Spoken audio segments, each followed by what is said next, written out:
বেড়া উপজেলার নগরবাড়ি কাজিরহাট নদীবন্দরে মাসিক চুক্তি ইজারার নিলাম সম্পন্ন হয়েছে।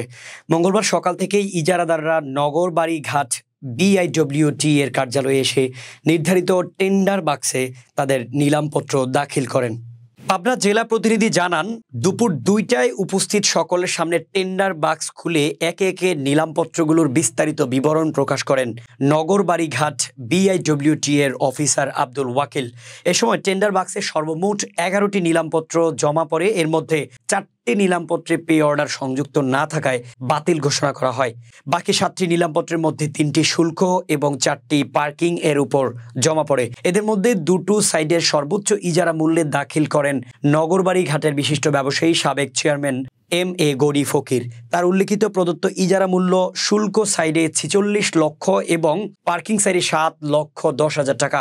ইজারার সর্বোচ্চ মূল্য দাখিল করায় এম.এ. গনি ফকিরকে এ মাসে ইজারা প্রদান করে বিআইডব্লিউটি কর্তৃপক্ষ।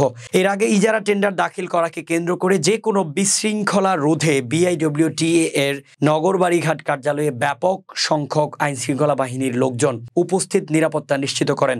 এছাড়া আরও উপস্থিত ছিলেন বিভিন্ন ইলেকট্রনিক ও প্রিন্ট মিডিয়ার সাংবাদিকবৃন্দ। ঐতিহাসিক নগরবাড়ি ও কাজিরহাট ঘাট গড়ে উঠবে সুন্দর পরিচ্ছন্ন একটি ব্যবসায়িক কেন্দ্রবিন্দু, এমনটাই মনে করেন সাধারণ ব্যবসায়ী, শ্রমিক এবং পরিবহন সেক্টরে কর্মরত লোকজন। আমরা দেখলাম বৈধ পন্থায় টেন্ডারের মাধ্যমে আপনি 1 মাসের জন্য ঘাট ইজারা পেলেন। তো আমরা আপনার কাছে জানতে চাচ্ছিলাম যে এই ঘাটের যে সমস্ত ব্যবসায়ী আছে কি ধরনের সুযোগ সুবিধা পাবে? ধন্যবাদ আপনাকে। এই ঘাট আমি এর আগেও 10 বছর চালাইছি, 91 টু 96, আবার 2001 হইতে 2006।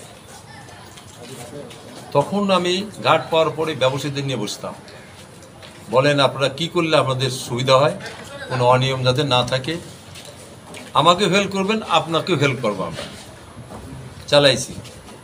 এবারও আমি টেন্ডার দিছি, আমার সঙ্গেই মহাজনরা থাকবে, তাদের সঙ্গে থাকবে না যারা দিছিল। আমি নিজেও ব্যবসায়ী, ছোটোখাটো ব্যবসায়ী নেই, কিছু ব্যবসা আমার ভালোই আছে। তো সেখানে তো ঘাটে অত্যাচার হওয়ার কোনো সুযোগই নাই।